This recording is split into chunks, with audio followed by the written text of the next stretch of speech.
സാങ്കേതിക വിദ്യയിലേക്ക് പകർത്തി പ്രതിരോധ മേഖലയെ ശക്തിപ്പെടുത്താൻ ഇന്ത്യൻ നാവികസേന ഒരുങ്ങുന്നു. കടലിലെ ബുദ്ധിശാലിയായ നീരാളികളുടെ സവിശേഷതകൾ ഉൾക്കൊണ്ട് പുതിയ അണ്ടർ വാട്ടർ പ്രതിരോധ സംവിധാനങ്ങൾ വികസിപ്പിക്കാനാണ് ഇന്ത്യയുടെ തീരുമാനം.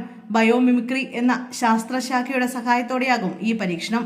എല്ലുകളില്ലാത്ത ശരീരം ഉപയോഗിച്ച് ഏറ്റവും ഇടുങ്ങിയ ഇടങ്ങളിലൂടെയും സഞ്ചരിക്കാനുള്ള നീരാളികളുടെ കഴിവ് കടലിനടിയിലെ തിരച്ചിൽ റോബോട്ടുകൾക്കും ഡ്രോണുകൾക്കും മാതൃകയാക്കും.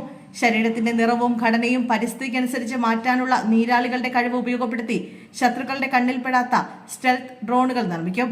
നീരാളികളുടെ കൈകൾ സ്വന്തമായി തീരുമാനമെടുക്കുന്നത് പോലെ കേന്ദ്രീകൃത നിയന്ത്രണമില്ലാതെ തന്നെ സ്വയം പ്രവർത്തിക്കുന്ന ഡ്രോൺ സ്വാമുകൾ വികസിപ്പിക്കാൻ ഇത് സഹായിക്കും. ഭാവിയിലെ യുദ്ധമുഖങ്ങളിൽ അണ്ടർ വാട്ടർ ഡ്രോണുകൾ, ഇൻസ്പെക്ഷൻ റോബോട്ടുകൾ, സ്വയം നിയന്ത്രിത അന്തർവാഹിനികൾ എന്നിവയുടെ കാര്യക്ഷമത വർദ്ധിപ്പിക്കുകയാണ് ഈ പഠനത്തിലൂടെ ലക്ഷ്യമിടുന്നത്. പ്രതിരോധ ഗവേഷകർക്കും സ്റ്റാർട്ടപ്പുകൾക്കും ഇത് സംബന്ധിച്ച പഠനത്തിന് നാവികസേന നിർദ്ദേശം നൽകി കഴിഞ്ഞു. ശത്രുക്കളുടെ നിരീക്ഷണ സംവിധാനങ്ങളെ കബളിപ്പിച്ച രഹസ്യ ദൗത്യങ്ങൾ പൂർത്തിയാക്കാൻ ഈ നീരാളി തന്ത്രങ്ങൾ ഇന്ത്യയെ സഹായിക്കും.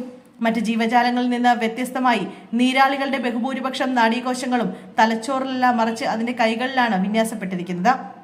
ഈ രീതിയിലുള്ള പഠനം ഭാവിയിലെ ഡ്രോൺ സ്വാമുകളുടെ പ്രവർത്തനത്തെ നവീകരിക്കാൻ സഹായിക്കുമെന്നാണ് കരുതുന്നത്.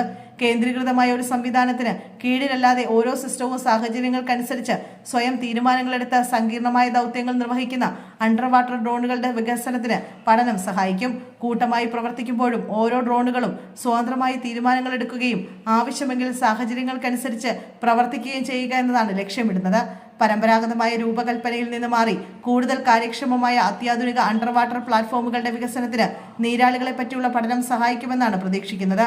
ഇന്ത്യയുടെ ഭാവി സമുദ്ര പ്രതിരോധ സംവിധാനങ്ങളിൽ പ്രത്യേകിച്ച് അന്തർവാഹിനികളുടെയും സ്വയം നിയന്ത്രിത സംവിധാനങ്ങളുടെയും നിർമ്മാണത്തിൽ പഠനങ്ങൾ നിർണായക സ്വാധീനം ചെലുത്തും.